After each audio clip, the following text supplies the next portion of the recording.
በዚህ መልኩ በየዕለቱ በየዓመቱ በየጊዜው ነፍሱን የተሳሰበ ነፍሱን የገመገመ ሰው የቂያም ቀን የከባዱ ቀን ግምገማ ይቀልለታል። ዱንያ ላይ ሲኖር ነፍሱን ልቅ አድርጎ የተወሰው እንደፈለገ የሆነ ሰው ምንም አይነት ራስን የመተሳሰብ ራስን የመገምገም ራስን የመመርመር ሥራ የማይሰራ ሰው የቂያም ቀን ምርመራው ይከብድበታል። የዱንያን ኪሳራ ከመንፈራው በላይ የአኼራን ኪሳራ የአኼራን ውድቀት ልንፈራ ይገባናል። የዱንያን ኦዲት ከመንፈራው በላይ የአኼራን ኦዲት ልንፈራ ይገባናል። የዱንያን የሰዎችን ግብር ከመንፈራው በላይ የአኼራን ግብር ልንፈራ ይገባናል። አይን ሰጥቼህ ነበር፣ ጆሮ ሰጥቼህ ነበር፣ ምላስ ሰጥቼህ ነበር፣ እጅ እግር ሰጥቼህ ነበር፣ ምን ሰራህበት? ለምን አዋልከው? ተብሎ አላህ ዘንድ ተባረከ ወተዓላ መጠየቃል። ስለዚህ ዱንያ ላይ ያለ ሰው ራሱን ከገመገመ ከፈተሸ አኼራ የሄዱ ሰዎች ማያገኙትን እድል አላህ ሰጥቶታል። ያበላሹትን ማስተካከል የሚቻልበት እድል፣ የተውበት እድል፣ ራስን የማረም እድል፣ የበደሉትን ሰው ይቅርታ መጠየቅ የሚቻልበት እድል ከግምገማ በኋላ ራስን ከፈተሹ በኋላ ማስተካከል ከሌለ ቆም ብሎ ማሰቡ ራስን መውቀሱ ብቻ አይደለም ጥቅሙ። መለስ ብሎ ያበላሹትን ማስተካከል ያጎደሉትን መሙላት ያስፈልጋል። ከሞትከ በኋላ ማን ነው ሰደቃ የሚሰጥልህ? ማን ነው ዱዓ የሚያደርግልህ? ማን ነው እስትግፋር የሚያደርግልህ? ማን አለህ? ማንም የለህም፣ ብቸኛ ነህ። ዱንያ ላይ ሲኖር ሰው ሲያገኝህ ፈገግ ብሎ ሰላም ሲልህ እንዴት ነህ ሲልህ ብዙ ሰው ያለህ ሊመስልህ ይችላል እንጂ የሞትከ ቀን ብቸኛ ነህ። ምንም ያክል ሰው ቢወደህ ሞተህ ስትቀበር እኔ ከሱ ጋር እቀበራለሁ የሚል አታገኝ። ቀብረው የመጡ ሰዎች ቦታው ላይ ቢያለቅሱ ጭንቅላታቸውን ቢይዙ አንተን ቀብረው ተመልሰው ምግብ መጎራረስ ይጀምራሉ፣ መሳሳቅ ይጀምራል። ቀብር ላይ እንኳን ተቃቅፈው የሚሳሳሙ ሰዎችን እናያለን። ቀብር ላይ ስለ ዕቁብ ስለ ዕድር የሚያወሩ ሰዎችን እናያለን። ያንተ ጀናዛ ላይ ቆመው ይረሱሃል። ሚስትህም ሌላ ታገባለች፣ ባልም ሌላ ያገባል። ንብረትህ ወራሾች እንደፈለጉ ይሆኑበታል።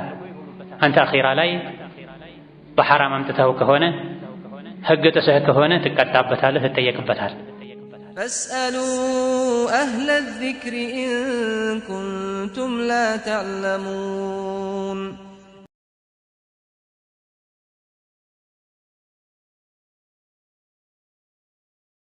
ቢስሚላሂ ራሕማኒ ራሒም። የአላህ ባሮች ሆይ አላህ ያዛችሁን በመታዘዝ የከለከላችሁን በመከልከል ሁሌም በሁሉም ጉዳይ ላይ በሁሉም ቦታ ላይ ጌታ አላህን የሚገባውን ፍራቻ ፍሩት። ለአኼራችሁ ስንቅ ያዙ። ከስንቆች ሁሉ በላጭ ስንቅ አላህን መፍራት ነው። የአላህ ባሮች ሆይ አላህን መፍራት ማለት ነፍስያን መተሳሰብ ነው፣ ራስን መቆጣጠር ነው። ሁሌም አላህ ያየኛል፣ አላህ ይከታተለኛል፣ ከሰዎች የምደብቀው ከአላህ ሊደበቅ አይችልም እያለን አላህ ተባረከ ወተዓላ ከኛ ቅርብ መሆኑን በማወቅ አላህ የሚወደውን ሁሉ መስራት፣ የሚጠላውን ሁሉ መተው አላህን መፍራት የሚባለው ይሄ ነው። እዚች ምድር ላይ የመጣ ነው የአኼራ ሥራ ለመስራት ነው። የአኼራ ንግድ ለመነገድ ነው። የዱንያ ሥራ የሚሠራ ሰው በየጊዜው ራሱን ይገመግማል። ትርፍና ኪሳራውን ለማወቅ ጥረት ያደርጋል። ባለሙያ ቀጥሮ ሥራውን ይገመግማል። የቱ ጋር ነው ያተረፍኩት? ምኑ ጋር ነው የከሰርኩት? የከሰርኩትስ ሊስተካከል የሚችል ነው ወይ? የኪሳራ መጠኑ ምን ያክል ነው የሚለውን የቢሮ ሰራተኞቹን ባለሙያን ጨምሮ ሥራውን ይገመግማል። ውጤታማ ጥሩ የሚባል የሥራ ሰው ለዱንያ ሥራ ይህ የሚያስፈልግ ከሆነ ከዚህ በላቀ መልኩ የአኼራ ሥራ ላይ ምርመራ ያስፈልጋል፣ ግምገማ ያስፈልጋል። በየቀኑ ወደ መኝታ እንደገባን የዛሬ ውሎዬ ምን ይመስል ነበረ? ምን አጎደልኩ? በየሳምንቱ ቢያንስ ጁሙዓ ቀን እረፍት ያለበት ቀን ላይ ያለፈው ሳምንት እንዴት አለፈ? በየወሩ በየዓመቱ ነፍስያችንን ስራችንን ዞር ብለን መፈተሽ መገምገም ይጠበቅብናል። በዚህ መልኩ በየዕለቱ በየዓመቱ በየጊዜው ነፍሱን የተሳሰበ ነፍሱን የገመገመ ሰው የቅያም ቀን የከባዱ ቀን ግምገማ ይቀልለታል። ዱንያ ላይ ሲኖር ነፍሱን ልቅ አድርጎ የተወሰው እንደፈለገ የሆነ ሰው ምንም አይነት ራስን የመተሳሰብ ራስን የመገምገም ራስን የመመርመር ሥራ የማይሰራ ሰው የቅያም ቀን ምርመራው ይከብድበታል። ስለዚህ አላህ በተከበረው ቃሉ ወልተንዙር ነፍሱን ማ ቀደመት ሊገድ ወተቁላህ ብሎናል። ያንዳንዷ ነፍስ ለነገ ለአኼራ ከሞት በኋላ ላለው ህይወት ምን እንዳሳለፈች ምን ሰርታ እንዳላከች ወደ አኼራ ትመልከት ብሎናል። አላህን ፍሩ ብሎናል። የዱንያን ኪሳራ ከምንፈራው በላይ የአኼራን ኪሳራ የአኼራን ውድቀት ልንፈራ ይገባናል። የዱንያን ኦዲት ከምንፈራው በላይ የአኼራን ኦዲት ልንፈራ ይገባናል። የዱንያን የሰዎችን ግብር ከምንፈራው በላይ የአኼራን ግብር ልንፈራ ይገባናል። አይን ሰጥቼህ ነበር፣ ጆሮ ሰጥቼህ ነበር፣ ምላስ ሰጥቼህ ነበር፣ እጅ እግር ሰጥቼህ ነበር፣ ምን ሰራህበት? ለምን አዋልከው? ተብሎ አላህ ዘንድ ተባረከ ወተዓላ መጠየቃል።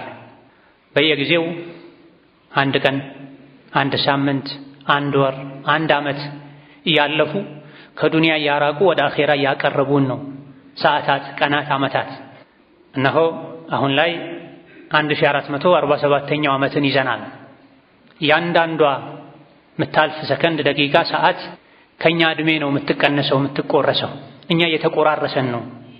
ፊት ለፊታችን መሶብ ላይ ሱፍራ ላይ የቀረበ እንጀራ ዳቦ ተቆርሶ እንደሚያልቀው እኛም ቀናትና ሰዓታት እድሜያችንን የቆረሱ ይጨርሱናል። ከዱንያ ወጥተን ወደ አኼራ እንሄዳለን። ከምድር ላይ ጠፍተን ምድር ስር እንገባለን። ያኔ የሚጠቅመን የሰራነው ኸይር ስራ ነው። ኸይር ስራ ከሌለ ጭንቅና መከራውን ለብቻው ነው የሰው ልጅ የሚጋፈጠው። ያ እንዳይሆን በየቀኑ በየወሩ በየዓመቱ በየጊዜው ራስን መፈተሽ ያስፈልጋል። ወደፊት መሮጥ ብቻ ሳይሆን ወደ ኋላ የመጣንበትን መንገድ ዞረን ማየት ይጠበቅብናል። አላህ ተባረከ ወተዓላ ያዘዘኝን ዋጅቡን ግዴታውን በአግባቡ ተወጥቻለሁ ወይስ ያጎደልኩት አለ? አላህ የከለከለኝን ሁሉንም ተከልክያለሁ ወይስ ቀልቤ ደርቆ ኢማኔ ደክሞ ክልክል መሆኑን ሐራም መሆኑን ወንጀል መሆኑን እያወቅኩ የሰራሁት ብዙ ጥፋት አለ ልንል ይገባናል። ወንጀልን መዳፈር ካለ ዋጅብን ማጉደል ካለ ወዲያውኑ መለስ ብሎ ራስን ማረም አላህን ይቅርታ መጠየቅ ይቻላል። ጊዜ ጸጋ ነው። ያበላሹትን ማስተካከል የሚቻልበት ያጎደሉትን ማሙላት የሚቻልበት ጸጋ ነው። የሞቱ ሰዎች አኼራ ላይ ምን ትፈልጋላችሁ ቢባሉ ወደ ዱንያ ሄደን አንድ ቀን ሶላት መስገድ እንፈልጋለን። ወንጀል ሰርተን ነበረ፣ እዚህ ተውበት አይቻልም ቅጣት ብቻ ነው ያለው ተብለናል። ዱንያ ከመለሳችሁን እድሉን ካገኘን ተወበተን ተስተካክለን ጸተን መምጣት እንፈልጋለን ነው የሚሉት። የሞቱ ሰዎች የሚመኙት ጸጋ እኛ እጅ ላይ አለ። በዋዛ እንደ ቀላል ያቃጠል ነው ቢሆንም በማላያኒ በማይረባ ነገር። ስለዚህ ዱንያ ላይ ያለ ሰው ራሱን ከገመገመ ከፈተሸ አኼራ የሄዱ ሰዎች ማያገኙትን እድል አላህ ሰጥቶታል። ያበላሹትን ማስተካከል የሚቻልበት እድል፣ የተውበት እድል፣ ራስን የማረም እድል፣ የበደሉትን ሰው ይቅርታ መጠየቅ የሚቻልበት እድል። ከግምገማ በኋላ ራስን ከፈተሹ በኋላ ማስተካከል ከሌለ ቆም ብሎ ማሰቡ ራስን መውቀሱ ብቻ አይደለም ጥቅሙ። መለስ ብሎ ያበላሹትን ማስተካከል ያጎደሉትን መሙላት ያስፈልጋል። ሶላቴን አላህ ባዘዘኝ መልኩ ሰግጃለሁ ወይ?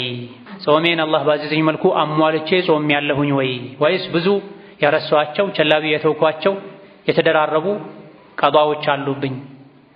አላህ ዋጅብ ያደረገውን ዘካ በአግባቡ አውጥቻለሁ ወይ? ሂሳብ ስሰራ አላህ ተባረከ ወተዓላ እንደሚያየኝ አድርጌ ነው ወይ የሰራሁት? ዘካውንስ የሰጠሁት ለሚገባቸው ሰዎች ነው ወይ? ኢኽላስ ነበረኝ ወይ? ማድረጉ ብቻ አይደለም ይታይ አደራረጉም ዋናው ትልቁ እሱን የቤተሰብን የዘመድን የትዳር አጋርን የወለዷቸው ልጆችን የወለዱ ወላጆችን የጎረቤትን ሐቅ በአግባቡ ተወጥቻለሁ ወይስ ያጎደልኩት አለ ልንል ይገባን። መች ከዱንያ እንደምንወጣ አናቅምና ያጎደልነው ካለ ፈጥነን መሙላት አላህን ይቅርታ መጠየቅ ተገቢ ነው። ነገ ከሞተን በኋላ እኛ ያጎደልነውን ሶላት አስተካክሎ የሚሰግድልን ማንም የለም። ቢሰግድም አይቆጠርም። ላ ዩሰሊ አሐዱን ዐን አሐዲን ተብሏል። ማንም ለማንም አይሰግድም። የመስገድ እድልን ሳታጣ በፊት ሶላትን አስተካክለህ ልትሰግድ ይገባል። ያ አብደላህ ከሞትክ በኋላ ማንም ሊሰግድልህ አይችልም። ምናልባት ጥሩ ልጆች ካሉ ወዳጆች ካሉ ሶላት በሰገዱ ቁጥር ሊያስታውሱህ ዱዓ ሊያደርጉልህ ይችሉ ይሆናል። እሱም ያለንበት ዘመን ሰው የራሱን እንኳን ነፍስ የሚረሳበት ዘመን ነው። አይደለም ሌላውን አስታውሶ ለሌላው ሊጨነቅ ይቀርና አስተካክለህ ዛሬ ያልከፈልከውን ዕዳ ከሞትክ በኋላ ማን ነው አስታውሶ የሚከፍልልህ? ከውርስ ንብረቱ ቀንሶ የሚሰጥልህ? አበላሽተህ ያደረግከውን ሐጅ ወይም ወጅቦብህ ሳለ የተውከውን ሐጅ ማን ነው አስታውሶ ብዙ ብር አውጥቶ ሐጅ የሚያደርግልህ? ቢያደርግልህ ይቆጠራል ወይ? ከበርካታ ሊቃውንት እንደተነገረው ሐጅ ማድረግ የቻለ ሳያደርግ የኖረ ሰው ቢደረግለትም አይጠቅመው። ዘካ ማውጣት የቻለ ወጅቦበት ያወቀ ገንዘቡ ያለው ስግብግብነት፣ ራስ ወዳድነት፣ ግዴለሽነት እንዳያወጣ አድርጎት የቆየ ሰው ከሞተ በኋላ ያለፉ ዓመታትን በሙሉ አጠራቅሞ እንኳን ቢያወጡለት አይጠቅመው። ስለዚህ ከማንም በላይ ለነፍሳችን ልንጨነቅ ይገባናል። ነገ እኔ ከሞትኩ በኋላ እኔ ያበላሸሁትን የሚያስተካክል የለም፣ ቢያስተካክልም እኔ ያበላሸሁትን እነሱ ቢያስተካክሉት አይሆንም። ኩሉ ነፍስን ቢማ ከሰበት ረሂና ወአን ለይሰ ሊልኢንሳኒ ኢላ ማ ሰዓ። ነፍስ ሁሉ በስራዋ ራሷ ትያዛለች። የሰው ልጅ የሰራውን እንጂ አላህ ዘንድ አያገኝም ነው። ስለዚህ ከነፍሳችን ጋር መነጋገር ያስፈልጋል። ለነፍሳችን ለአኼራችን ጊዜ መስጠት ያስፈልጋል። ሁሌ ለዱንያ መሮጥ ብቻ ሳይሆን ለአኼራ ቆም ብሎ ራስን መገምገም፣ መፈተሽ፣ መታረም ያለበትን ማረም ያስፈልጋል። ከሞትከ በኋላ ማን ነው ሰደቃ የሚሰጥልህ? ማን ነው ዱዓ የሚያደርግልህ? ማን ነው እስትግፋር የሚያደርግልህ? ማን አለህ? ማንም የለህም፣ ብቸኛ ነህ። ዱንያ ላይ ሲኖር ሰው ሲያገኝህ ፈገግ ብሎ ሰላም ሲልህ እንዴት ነህ ሲልህ ብዙ ሰው ያለህ ሊመስልህ ይችላል እንጂ የሞትከ ቀን ብቸኛ ነህ። ምንም ያክል ሰው ቢወደህ ሞተህ ስትቀበር እኔ ከሱ ጋር እቀበራለሁ የሚል አታገኝ። ቀብረውህ የመጡ ሰዎች ቦታው ላይ ቢያለቅሱ ጭንቅላታቸውን ቢይዙ አንተን ቀብረው ተመልሰው ምግብ መጎራረስ ይጀምራሉ፣ መሳሳቅ ይጀምራሉ። ቀብር ላይ እንኳን ተቃቅፈው የሚሳሳሙ ሰዎችን እናያለን። ቀብር ላይ ስለ ዕቁብ ስለ ዕድር የሚያወሩ ሰዎችን እናያለን። ያንተ ጀናዛ ላይ ቆመው ይረሱሃል። ሚስትህም ሌላ ታገባለች፣ ባልም ሌላ ያገባል። ንብረትህ ወራሾች እንደፈለጉ ይሆኑበታል። አንተ አኺራ ላይ በሐራም አምጥተው ከሆነ ሕግ ጥሰህ ከሆነ ትቀጣበታለህ፣ ትጠየቅበታል። ስለዚህ እኔ ብቸኛ ነኝ ለነፍሴ እኔ እንጂ ማንም የላትም ልንል ዱንያ ላይ ራሳችንን እንደምንጠብቀው ከዛ በላይ ነፍሳችንን ልንጠብቅ ይገባናል። አላህ ዘንድ እንድንጠየቅ የሚያደርገንን ነገር ሁሉ እዚሁ አጥርተን አስተካክለን ልንሄድ ይገባናል። ግዴለሽነት፣ ቸልተኝነት ዛሬ ነገ ማለት ሊያጠቃን አይገባም። ነገ እዚህ ዱንያ ላይ አለን የለንም ማናችንም እርግጠኝነት አናውቅም። መንገደኞች ነን። መንገደኛ ሁሌ ዝግጁ እንደሚሆነው ለጉዞ የሚያስፈልግን ነገር እንደሚያሟላው እኛም ለአኺራ ጉዞ ቅርብ ነን፣ ጉዞ ላይ ነው ያለነው። ያ አዩሀል ኢንሳኑ ኢነከ ካዲሑን ኢላ ረቢከ ከድሐን ፈሙላቂህ። የሰው ልጅ ሆይ አንተ ወደ ጌታህ የለፋህ የደከምክ ትጓዛለህ። ከእናቱ ማህፀን ከወጣበት ከአባቱ ጀርባ ወደ እናቱ ማህፀን ከተሸጋገረበት ጊዜ ጀምሮ የሰው ልጅ ጉዞ ላይ ነው ያለው። በምን መልኩ ነው ጉዞ የሚጠናቀቀው አናውቅም። በተለይ ከቅያማ መቅረብ ምልክት አንዱ የድንገት ሞት ነው።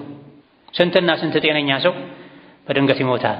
ስንትና ስንት በአንድ በኩል የምርቃት ጓኑን ያዘጋጀ፣ በሌላ በኩል ከፈኑ ከፋብሪካ የወጣ ያለ ሰው አለ፣ እሱ አያውቅም። ነገ ሙሽራ ነኝ ብሎ የሚዘጋጅ ሰው በማግስቱ ጀናዛ ሆኖ ይገኛል። ዱንያ ማለት እቺ ናት። ዛሬ ያስደሰተችህን ያክል ነገ ታስከፋሃለች። ዛሬ ያሳቀህ ነገር ራሱ ነገ ያስለቅስሃል። ዛሬ ያስደሰተህ ነገር ራሱ ነገ ያስከፋሃል። ብዙ መልክ ያላት ናት ዱንያ። ስለዚህ በሷ ልንታለል አይገባም። መንገደኛ መሆናችን አውቀን ጠንቀቅ ልንል ይገባናል። ጉዞ ላይ ሸክም የሚሆን አላህ ፊት ስንቆም የሚያዋርድን ወንጀል ልንሸከም አይገባም። ከዚህ ለመዳን በእያንዳንዱ ነገር አላህ ተባረከ ወተዓላ እኛ ላይ ያስቀመጠውን ግዴታ በአግባቡ ልንወጣ ይገባናል። የአላህን ሐቅ የሰው ልጆችን ሐቅ ልንጠብቅ ልንሞላ ይገባናል። የሰው ልጅ ፈተና ላይ ነው ያለው። ሁሌ እንደተፈተነ ነው። ግዴታውን በአግባቡ ተወጥቷል አልተወጣም። የአላህን ሐቅ ስንጨርስ የሰዎች ሐቅ አለ። ሰዎችም አይነታቸው ብዙ ነው። ከሰው አልፎ የእንስሳት ሐቅ አለ። ለሁሉም ባለ ሐቅ ሐቁን ስጥ ተብለናል። ተበድሮ የተበደረውን መመለስ እየቻለ ሳይመልስ ሐጅ የሚያደርግ ሰው አለ፣ ዑምራ የሚያደርግ ሰው አለ፣ የደገሰ የሚያበላ ሰው አለ። በይነማ ነቢዩ ዓለይሂ ሰላቱ ወሰላም መጥሉል ገኒይ ዙልሙን ብለውሳል። የመክፈል አቅም ያለው ዛሬ ነገ እያለ ብድሩን የሚያዘገይ ሰው ይህ ድርጊቱ ይህ ተግባሩ ዙልም ነው፣ ግፍ ነው፣ በደል ነው ብሏል ነብዩ ሰለላሁ ዐለይሂ ወሰለም። በደልን ደግሞ ተጠንቀቁት ፈኢነሁ ዙሉማቱን የውመል ቂያመህ። በደልን ተጠንቀቁ፣ ግፍን ተጠንቀቁ የቂያም ቀን ድርብርብ ጨለማ ውስጥ ያስገባል ብሏል። የቂያም ቀን መከራ ነው፣ ስቃይ ነው። አይደለም ድርብርብ ጨለማ ውስጥ ሆነ ብርሃን ላይ ሆነ እንኳን አትችለውም። በፍርሃት በስጋት በጭንቀት እንድትንቀጠቀጥ የሚያደርግ ቀን ነው። ጨለማ ሲሆን ደግሞ የበለጠ ፍርሃቱ ይጨምራል። ለቂያም ቀን ድርብርብ ጨለማ፣ ስቃይ፣ መከራ ከሚያጋልጡ ነገሮች መሃል አንዱ ደይን ነው። መክፈል እየቻሉ የማይከፍሉት ደይን። ሸሪዓ ላይ ፍቅህ ላይ እንደሚባለው ዕዳ ያለበት ሰው የሱና ሰደቃ መሰደቅ የለበትም። የሰው ዕዳ ያለበት ያን ዋጅብ የሆነ ሰውን ዕዳ ሳይከፍል ሱና የሆነ በበጎ ፈቃደኝነት የሚሰጥ ሰደቃ ላይ ተሳትፎ ማድረግ የለበትም። ደጋግሞ ዑምራ የሚያደርጉ ሰዎች አሉ፣ ሰው ሐቄን ስጠኝ ብሎ እየለመናቸው። ደጋግሞ ሐጅ የሚያደርጉ ሰዎች አሉ፣ በሄዱበት ሁሉ ሰው የሚጋብዙ ሰዎች አሉ፣ ሰውን እያስራቡ እያስለቀሱ። በዚህ መልኩ ብሞት ማን ነው ዕዳ የሚከፍልልኝ ነው? ሁሉን ነገር አላህ ይመራል፣ የሰው ዕዳ ሲቀር ተብሏል። አኺራ ላይ የሰው ሐቅን አላህ አይመርም በቀላሉ። ነቢዩ ዓለይሂ ሰላቱ ወሰላም 2 ብር ዕዳ ያለበት ሰው ላይ ጀናዛው ቀርቦላቸው አልሰግድም ስገዱበት እናንተ ብለው የሄዱበት ጊዜ ነበረ። ሌላ ሰው መጥቶ ያ ረሱላህ እኔ ከፍልለታለሁ ይስገዱበት ብሏቸው እሺ ብለው ሰግደው በማግስቱ ሰውየውን አግኝተውት ከፈልክ ያን ብር፣ ሰውየው አኺራ ላይ በሱ ተይዞ ነው የሚጠብቀው በ2 ብር ማለት ነው። ያውም ሱሐባ ከመሆኑ ጋር ከነቢይ ጋር ብዙ መልካም አጋጣሚዎችን ያሳለፈ ለዲን የታገለ ከመሆኑ ጋር በ2 ብር አኺራ ላይ ይያዛል። ዱንያ ላይም አልሰግድበትም ብለው ጀናዛው ላይ እሳቸው የመስገድን ክብር 2 ብር ሰጥተውት ነበረ።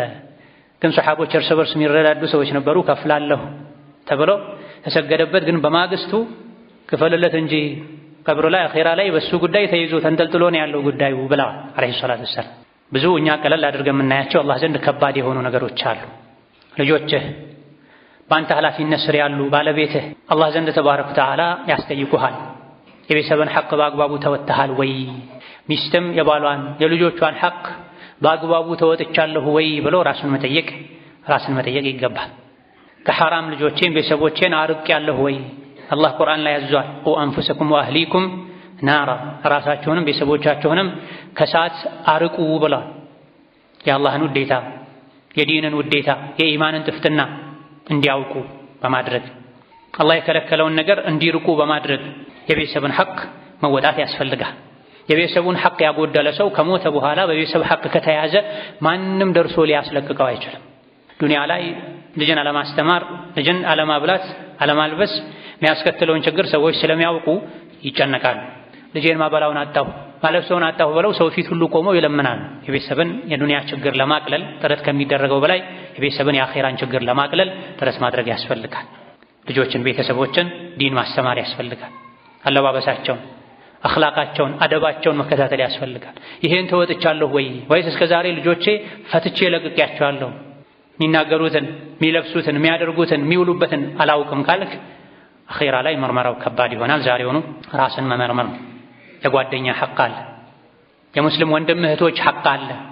ሙስሊም ወንድሙ ላይ 6 ሐቆች አሉት ብለዋል ነብዩ ሰለላሁ ዐለይሂ ወሰለም። እነዚህ ሐቆችን ተወጥቻለሁ ወይ? የቲም ሐቅ አለው። ታላላቆች ሐቅ አላቸው። በአንተ ስር ያሉ አንተ ቤት ውስጥ የሚገኙ እንስሳት ሁሉ ሳይቀሩ ሐቅ አላቸው። አንዲትን ድመት አስርባ እንድትሞት ያደረገችን ሴት አላህ እሳት እንዳስገባት ነብዩ አለይሂ ሰላቱ ወሰላም ተናግረዋል። የድመትን ሐቅ አጉድለሃል ብሎ አላህ ዘንድ ተባረከ ወተዓላ መጠየቅ አለ ማለት ነው። ሙስሊም ወንድምህን ስታገኝ አሰላሙ አለይኩም የማለት ሰላም አለይኩም ካለህ ወአለይኩም ሰላም የማለት ሙስሊም ወንድምህን ፈገግ ብለህ የማናገር ግዴታ አለብህ። ይሄን ሐቅ ተወተናል ወይስ ተኮሳትረን ወንድም እህትን ገፍትረን ነው የምናልፈው? አላህ ዘንድ የሚያስጠይቅ ነው። በየቀኑ በንግግራችን አላህን እንድንፈራ ከእውነተኞች እንድንሆን ታዘናል። ያ አዩሀ ለዚነ አመኑ ኢተቁላህ ወኩኑ መዐ ሷዲቂን፣ እናንተ አማኞች ሆይ አላህን ፍሩ፣ ሁሌም በሁሉም ቦታ ላይ ከእውነተኞች ጋር ሁኑ፣ እውነትን ተናገሩ ብሎናል። በየቀኑ ስንት ውሸት ነው የምትዋሸው ያ አብደላህ? ስንት አይነት ማጭበርበር ነው የምታጭበረብረው? ይሄ አሳስቦሃል፣ አስጨንቆሃል፣ መላኢኮች መዝግበውታል። እንዴት አድርጌ ነው ማሰርዘው ብለህ ተጨንቀህ ታውቃለህ? አላህ ዘንድ ተመዝግቦ ቁጭ ብሏል። ከምላስህ ከእጅህ ታዳ የሰው ልጆች ድነዋል ወይስ ምላስህም እጅህም እግርህም የሰው ልጆችን አዳ ያደረገ ነው? እውነተኛ ሙስሊም ማለት በመላሱ በእጁ ሰዎችን አዳ ማያደርግ ሰው ነው ብሏል ነብዩ ሰለላሁ ዐለይሂ ወሰለም። እንዲህ ያለ ይቀጥላል ነገሩ። ራሳችንን ልንጠይቅ ልንገመገምበት የሚገባው ብዙ አይነት ክፍተት አለኛ ጋር። አላህ ዘንድ ግን ምንም አይረሳም፣ ተጽፎ ይቀመጣል። መላኢኮች ስራቸው መጻፍ ነው ማስቀመጥም። የቂያም ቀን ትልቅ መዝገብ ወጥቶ አንብበው እንኳን እንባላለን። በዚህ መዝገብ መሰረት ራስህ ላይ ፍረድ ይባላል። ከፋ ቢነፍሲከ አልየውመ ዐለይከ ሐሲባ። ይህ መዝገብ የኛ ነው። በምንድን ነው ልንሞላው የሚገባው? አኼራ ላይ በሚያስደስት ነገር፣ ነገ ከነገ ወዲያ ያለን ነው። ረመዳን ሲመጣ ያለን፣ አንዴ ሐጅ አድርጌ ያለን፣ ያሰብነው እንደሚሳካ እዛ እንደምንደርስ በምንድን ነው እርግጠኛ የምንሆነው? በጠቅላላ የሰው ልጅ ጊዜው ለሶስት ነው የሚከፈለው። የሄደ ያለፈ ጊዜ ያለ ተመልሶ አይመጣም። የሰራንበትን ነገር ይዞ ሄዷል። አሁን ያለንበት ነው ዛሬ። ግማሹ አልፏል። የቀረው የዛሬ ዕለት ሰዓታት በምን መልኩ እንደሚያልፉ አናውቅም ማናችንም። መሽቶ ቀኑን እናሳልፋለን ዱንያ ላይ ሆነን ወይስ ሲመሽ ከምድር ስር ነው የምንሆነው? ማናችንም ዋስትና የለንም፣ እርግጠኞች አይደለን። ምስኪኖች ነን። የዕለት ጉርሳችንን የጎረሰን መለከል መውትን የምንጠብቅ ሰዎች ነን። መለከል መውት ሲመጣ ዞር በል ማለት አንችልም፣ ቆይ ማለት አንችልም፣ አስቀድመህ አልነገርከኝም ማለት አንችልም። የትም ቤትም መንገድ ላይም ገበያ ላይም መኪና ላይም ሰማይ ላይ የበረሩ በአውሮፕላን የሚሞቱ ሰዎች አሉ። አብራሪ ራሱ የሞተበት ብዙ አጋጣሚ አለ። አየር አብራሪው ራሱ ሌላ ትናንት አልፏል፣ ተመልሶ አይመጣም። ከምን ጋር ነው የሸኘነው? ራሳችንን ጠይቅ ይገባናል። ዛሬ ነው ያለንበት። ግማሹ አልፏል፣ ግማሹን እናሳልፋለን አናሳልፍም አናውቅም። ነገ ነው ደግሞ ሶስተኛው። እንደርሳለን እንደርስም ምንም እርግጠኛ አይደለንም። ይሄን ሁሌ ልባችን ላይ ልናደርግ ይገባናል። እናውቃለን ሁላችንም ይሄን ነገ የኛ እንዳልሆን እናውቃለን። የቀረው የቀኑ ሰዓትም የኛ እንዳልሆን እናውቃለን። ግን እንረሳለን፣ እንዘናጋለን፣ እንሰንፋለን። ብዙ መቶ ዓመቶች አሉ፣ ችግር የለውም ይደርሳል፣ ሁሉም ወደፊት ታስተካክላለህ የተባለን እንመስላለን። እያወቀን እናጠፋለን፣ እያወቀን እናጎድላለን፣ እያወቀን ወሰን እናልፋለን። ፊቷን አዙራ የሄደች ያለችውን ጠፊዋን ዱንያ እናሳምራለን። ፊቷን አዙራ የመጣችው ያለውን አኼራን እናቦዝናለን፣ እንጎዳለን። የመጨረሻ ሞኝ ነን። ኢላ ማ ረሒመላህ። ወርቅን በአፈር እንለውጣለን፣ በጭቃ እንለውጣለን። ዱንያ ጭቃ ናት፣ አፈር ናት፣ አላቂ ናት። አኼራ ወርቅ ናት፣ ቋሚ ነው። ዱንያን ያለማን አኼራችን እናበላሻል። ጌታ አላህ ተባረከ ወተዓላ ያ አዩሃ ናሱ ኢተቁ ረበኩም ወኽሸው የውመን ላ የጅዚ ዋሊዱን ዐን ወለዲሂ ሸይአን ወላ መውሉዱን ሁወ ጃዚን ዐን ዋሊዲሂ ሸይአን ኢነ ወዕደላሂ ሐቅ ፈላ ተጉረነኩሙል ሐያቱ ዱንያ ወላ የጉረነኩም ቢላሂል ገሩር ብሎን ሳለ የሰው ልጆች ሆይ ከፊት ለፊታችሁ ከባድ ቀን አለ፣ ጌታችሁን ፍሩ፣ ያን ቀን ፍሩ። ያ ቀን ማለት አባት ለልጁ፣ ወላጅ ለልጁ፣ ልጅም ለወላጁ ምንም አይጠቅምበት ቀን ነው። ነፍስ ሁሉ ለራሷ የምትጨነቅበት ቀን ነው። የአላህ ቃል እውነት ነው። አላህ ቃሉን የሚያጥፍ እንዳይመስላችሁ። ያስፈራራችሁን ፍሩ፣ የገባላችሁን ቃል ከጅሉ፣ ተዘጋጁ። ሸይጣን ደግሞ ጠላታችሁ ነው፣ ዱንያ እንዳሸነግላችሁ በማለት አላህ መክሮን። ከዚሁ አንቀጽ አስከትሎ የተኛዋም ነፍስ ነገ ምን እንደምትሰራ፣ ነገ የት እንደምትውል፣ የት ሀገር ምን አይነት ቦታ ላይ እንደምትሞት አታውቅም ብሎ ነው። ስለዚህ በዚህ መልኩ የት መች እንደሚሞት የማያውቅ ሰው፣ እርግጠኛ ያልሆነ ሰው ራሱን አሁኑኑ ከሙታን ቆጥሮ መተው ያለበትን ሊተው፣ ማድረግ ያለበትን ሊያደርግ ይገባል። ይህ የሚሳካው ራሳችንን መመርመር መፈተሽ ስንችል ነው። ባረከላሁ ሊ ወለኩም ፊል ቁርአኒል ዐዚም ወነፈዐኒ ወኢያኩም ቢማ ፊሂ ሚነል አያቲ ወዚክሪል ሐኪም አቁሉ ቀውሊ ሃዛ ወአስተግፊሩላህ ሊ ወለኩም ወሊሳኢሪል ሙስሊሚነ ሚን ኩሊ ዘንቢን ወኸጢአ ፈስተግፊሩሁ ኢነሁ ሁወል ገፉሩር ረሒም ወል በሩል ከሪም። الحمد لله على إحسانه والشكر له على توفيقه وامتنانه وأشهد أن لا إله إلا الله وحده لا شريك له تعظيما لشأنه وأشهد أن محمدا عبده ورسوله الداعي إلى رضوانه صلى الله عليه وعلى آله وأصحابه وإخوانه وسلم تسليما كثيرا. أما بعد نفسياتنا عندنا التساسب سميتاتنا عندنا القطاطر ينقى يا أخيران هيوت كدنيا عند الناس بلد كميردون نقروش عندو كلباتنا ከዓቅላችን ሆነን የዱንያን ጠፊነት ማረጋገጥ ነው። ዱንያ ጠፊ ናት። ይሄን በአፋችን ብዙ ጊዜ እንለዋለን። ጭንቅላታችን ላይ ተገጥሞ ባለው በስጋ ጆሮአችንም እንሰማዋለን። ግን በልብ ጆሮአችን ልንሰማውን የሚገባው ዱንያ ጠፊ ናት። ጠፊ ለሆነችዋ ዱንያ ብዬ ለምን አኼራዬን ታዲያ አበላሻለሁ ነው የዚህ ውጤቱ። የዱንያን ጠፊነት ማወቅ፣ የሰው ልጅን ብላሽነት፣ የትኛውን ቦታ መቼም ሊሞት እንደሚችል ማወቅ መዘጋጀትን ካልፈየደን ማወቁ ምን ጥቅም አለው? ጥሬ እውቀት ምንም ዋጋ የለው። ማወቃችን ሊለውጠን ይገባል። ስነ ምግባራችን ላይ፣ ኢባዳችን ላይ፣ ሁኔታችን ላይ፣ ከአላህ ከሰው ልጆች ጋር ያለን ግንኙነት ላይ መልካም ሰዎች ካላደረገን ማወቁ ብቻ ምንም ፋይዳ የለም። ዱንያ መመር ናት፣ መቀር አይደለችም፣ ማለፊያ በር ናት። በዱንያ በር በኩል አልፈን ምናርፍበት ሀገር አለ። የት ነው ይህ? አኺራን። ያ ቀውሚ ኢነማ ሃዚሂ ዱንያ መታዕ ወኢነል አኺረተ ሂየ ዳሩል ቀራር። ወገኖቼ ሆይ ይህች ዱንያ ማለት እኮ መታዕ ጊዜያዊ መጠቃቀሚያ ናት። የተለያዩ አይነት እቃዎችን በውድ እንኳ ብትገዛቸው እቃ ናቸውና ዱንያ ላይ ያልቃሉ። ዱንያም ታልቃለች የሆነ ጊዜ ላይ። መሸጋገሪያ ናት። ለአኺራ አሳልፋ ትሰጥሃለች። ወደዛ ስትሄድሳ መልካም ስራ የሰራ ሰው በደስታ ይኖራል። መጥፎ ስራ የሰራ ሰው አሳማሚ መቼም ማይበርድ ማይረግ ማይቀዘቅዝ እሳት አለለት። ይሄ የአላህ ቃል ነው፣ ለእኛ ነው የተነገረው። ይጠብቀናል። እዚህ ዱንያ ላይ ብንዘጋጅም ባንዘጋጅም አይቀርም አኺራ ላይ አለ። የሰው አዋቂ ብልህ ማለት ይሄን ዛሬ ላይ አውቆ የኖረ ሰው የተገበረ ሰው። ስለዚህ ዱንያ መተላለፊያ ናት፣ ጊዜያዊ ናት። ይህ ከሆነ ደግሞ ዱንያ ላይ ሙሉ ደስታ ካልተደሰትኩ፣ ካልበለጸግኩ፣ እንደፈለግኩ ካልሆንኩ መባል የለበትም። ሰው ድልድይ ላይ ቆሞ አይጫወትም። ድልድይ መሸጋገሪያ እንደሆነ ስለሚያውቅ ይህ ድልድይ ያምራል፣ እዚህ ላይ ቤት ሰርቼ ልኖር አይልም ማንም። ድልድይ ነው፣ ይፈርሳል። መተላለፊያ ነው። ሰዎች ረጋግጠው ሊያልፉ ይችላሉ። አይደለም በሐራም በሐላሉ እንኳ ከልክ በላይ ዱንያ ላይ መደሰት አኺራን ይጎዳል። ሰዎች ዛሬ የተከለከለን ነገር ሁሉ የሰሩ ዱንያ ላይ ለመበልጸግ አልፈውኝ ሄደዋል የሚሏቸው ሰዎች ላይ ለመድረስ ሲጥሩ ይታያል። አላህን ያስቆጡ፣ ሸይጣንን ያስደስታል። አኺራቸውን የጎዱ ያፈረሱ ፈራሽ የሆነቿን ዱንያን ይገነባሉ። መን ዐሚለ ሷሊሐን ሚን ዘከሪን አው ኡንሳ ወሁወ ሙእሚን ፈለኑሕየነሁ ሐያተን ጠይበህ። ወንድም ይሁን ሴት ካመነ መልካም ስራ ከሰራ ዱንያም ቢሆን መልካም ህይወትን እናኖረዋለን ይላል አላህ ተባረከ ወተዓላ። መልካም ህይወት ያለው አላህን በመፍራት ኸይር ስራ በመስራት ነው። አኺራ ላይ ደግሞ ከሰራው ስራ በተሻለ እጥፍ ድርብ አድርገን እንመነደዋለን ይላል። የሰው ልጅ ተሳሳሽ ነው፣ አጥፊ ነው። ቆም ብሎ ራሱን ካሰበ መመለሻ እድል አለው።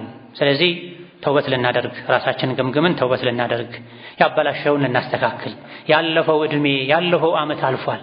ወጣትነትህን ጉልበትህን በምን ጨረስከው ተብሎ መጠየቁ እንዳለ ሆኖ አሁኑኑ ነቅቶ ከተውበቱ አላህ ተባረከ ወተዓላ መሃሪ የሆነ ጌታ ነው። ያለፈ ህይወቱ መበላሸቱን አውቆ ያለፈውን ተጸጽቶበት ተውብቶ ቀጣዩን ለማስተካከል የወሰነ ሰው አላህ ተባረከ ወተዓላ ያለፈውን ይቅር ይለዋል። ያለፈ ህይወቱ የተበላሸ መሆኑን እያወቀ ጉድለት ችግር እንዳለበት እያወቀ በዛው ዝም ብሎ የቀጠለ ሰው ባለፈውም ወደፊት በሚመጣውም አላህ ተባረከ ወተዓላ ይዘዋል፣ ይጠይቃል። በህይወት እስካለን ድረስ ሁሉንም ማስተካከል እንችላለን። ቆራጥነት ካለ በአላህ ከተመካን ከወሰነን። የሰው ልጅ በሞተበት ሁኔታ ነው አላህ ፊት ተነስቶ የሚቆመው። ጥሩ ሰርቶ ስሜቱን ገርቶ ሷሊህ ደግ ሆኖ የሞተ አላህ ፊት በዛው መልኩ ንጹህ ሆኖ ተነስቶ ይቆማል፣ ወደ ጀነት ያመራል። ተበላሽቶ ቆርሾ ብዙ ነገር አጥፍቶ የሞተ በዛው መልኩ ነው አላህ ፊት ተነስቶ የሚቆመው። ዱንያ ላይ የበደላቸው ሁሉ አላህ ዘንድ ተሰብስበው ይዙታል። በየቀኑ ፀሐይ ሲወጣ እኛ ላይ አላህ ተባረከ ወተዓላ ሐቅ አለው።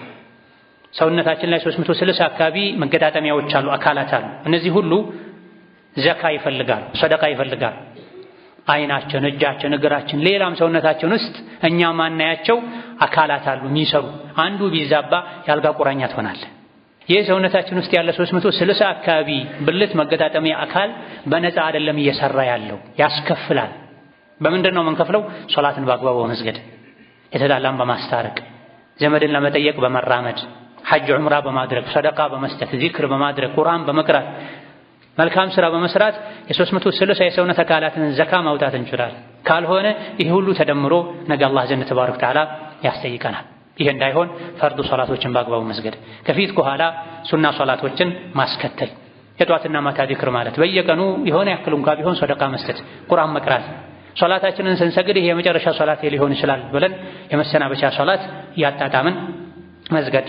እንደ አቅማችን ሶላት ለይል፣ ሶላት ዱሃ መስገድና አላህ ከሰጠን የቀነሰንም ቢሆን ትንሽም ቢሆን እንደ አቅማችን ሰደቃ መስጠት። መንገደኛ ነኝ የሚል ስሜት ውስጣችን ላይ እንዲኖር፣ ያተረፍኩ ነው ንግዴ ያተረፈ ነው፣ አልሐምዱሊላህ ትናንትና ዊትርም አላመለጠኝም፣ አዱሃም አላመለጠኝም፣ ሶላተል ጀማዓ ምንም አላመለጠኝም፣ ቀብልያም ባዕድያም ሰግጃለሁ፣ አላህ ከሰጠኝ ከኪሴ ትንሽ መዝዤ ነፍስያዬን አሸንፌ ሰጥቻለሁ ካለን ደስ ይለናል። የሆነ ነገር አላህ ዘንድ እንደሚኖረን ይሰማናል። አሁን ያልናቸው ነገሮች ግን ውስጣችን ላይ ማይኖሩ ከሆነ፣ ወንጀላችን ማያስጨንቀን ከሆነ፣ መልካም ስራችን ማያስደስተን ከሆነ ዱንያ ላይ መኖራችን ጉዳት እንጂ ጥቅም የለውም ማለት ነው። ሌላውና ትልቁ ነፍሳችን ቀጥ ለማድረግ የሚረዳን እኛ ምንረሳው ሞት እኛን አይረሳን። መለከል መውት ቀልድ አያውቅም፣ ጨዋታ አያውቅም። እኛ ልንቀልድ ልንጫወት አይገባም። በምን ብንቀልድ በዲናችን ልንቀልድ አይገባም። በምን ብንጫወት ብንዘናጋ በነፍሳችን በአኼራችን ዝንጎዎች ልንሆን ሰነፎች ልንሆን አይገባም። የሰራነውን ስራ ሁሉ ነገ አላህ ዘንድ እናገኘዋልና ኸይርን ስራ አብዝተን ልንሰራ፣ ወንጀልን ልንተው ልንጠነቀቅ ይገባናል። ከመልካም ስራዎች አንዱ አላህ ዘንድ በጣም ተወዳጅ ከሆኑ ወንጀልን ከሚያራግፉ አጅርን ከሚያበዙ ጸባይን ከሚያስተካክሉ መልካም ስራዎች አንዱ ጾም ነው። ብዙ አይነት ጾሞች አሉ። ከረመዳን ጾም ቀጥሎ ውድ ከሚባሉ የጾም አይነቶች አንዱ ምን አፍዶል ሲያም ጾም አሹራ ነው። የአሹራን ቀን መጾም የአንድ ዓመት ወንጀል እንደሚሰርዝ ነብዩ አለይሂ ሰላቱ ወሰላም ተናግረዋል። የዘንድሮ አሹራ የሚሆነው ነገ ቅዳሜ ነው። ከፊቱ አንድ ቀን መጾምም ሱና ነው። ነብዩ አለይሂ ሰላቱ ወሰላም አሹራን ጾመው አንድ ዓመት ላይ 10ኛውን ቀን ጾመው ቀጣይ ዓመትን አላህ ካኖረኝ ከፊቱ 9ኛውንም እጾማለሁ ብለዋል። ስለዚህ ዛሬ የጾመ ሰው መልካም አላህ ተባረከ ወተዓላ ይቀበለን። ያልቻለ ሰው ዛሬ ያልጾመ ሰው ማታ ነይቶ አድሮ ነገን ቅዳሜን በመጾም ከዛ በኋላ እሁድን መጨመር ይወደዳል። ያልቻለ ሰው አንዱን ቀን ብቻ ቢጾም ችግር የለውም። ቅዳሜ አይጾምም ለብቻው የሚል የሊቃውንት ውዝግብ አለ። ምክንያት ያለው ጾም ከሆነ ችግር የለውም። ለራስ መጾም፣ ቤተሰብን ማጾም፣ ከመረጃ ሩቅ የሆኑ ሰዎችን ማስታወስ፣ ጾሙን ትክክለኛ ጾም ማድረግ፣ በጾሙበት ዕለት ዚክር ማብዛት፣ ቁርአን መቅራት ኢላ ገይሪ ዛሊክ ተወዳጅ ነው። አሹራ ላይ በነቢዩ አለይሂ ሰላቱ ወሰላም አንደበት የተነገረው ትክክለኛው ዒባዳ ጾም ብቻ ነው። የአሹራ ቀን ላይ ምሽቱ ላይ ከጾም ውጪ ይሄን አድርጉ ተብሎ በትክክለኛ ሐዲስ ከነቢዩ አለይሂ ሰላቱ ወሰላም የተነገረ ነገር የለም። በአንድ በኩል ሱና እየሰራን በሌላ በኩል ቢድዓ ሰርተን የሱናውን አጅር ልናፈርሰው ልናበላሸው አይገባም። ثم صلوا وسلموا على البشير النذير والسراج المنير فقد أمركم بذلك ربكم قائلا إن الله وملائكته يصلون على النبي يا أيها الذين آمنوا صلوا عليه وسلموا تسليما اللهم صل وسلم وبارك على عبدك ورسولك نبينا محمد وعلى آله وأصحابه وأتباعه وسلم تسليما كثيرا اللهم أعز الإسلام والمسلمين وأذل الشرك والمشركين ودمر أعداءك أعداء الدين اللهم اجعل هذا البلد آمنا مطمئنا سخاء رخاء وسائر بلاد المسلمين اللهم آمنا في دورنا وأوطاننا ولا تسلط علينا بذنوبنا من لا يخافك فينا ولا يرحمنا اللهم وحي صفوف المسلمين واجمع كلمتهم على الحق يا قوي يا متين اللهم من أراد بالإسلام والمسلمين شرا فاشغله بنفسه واجعل تدبيره تدميرا عليه يا ذا القوة المتين اللهم ربنا آتنا في الدنيا حسنة وفي الآخرة حسنة وقنا عذاب النار اللهم اغفر لنا ولوالدينا ولمشايخنا ولجميع المسلمين اللهم فرج هم المهمومين ونفس كرب المكروبين واقض الدين عن المدينين واشف مرضنا ومرضانا ومرضى المسلمين وارحم موتانا وموتى المسلمين آمين والحمد لله رب العالمين.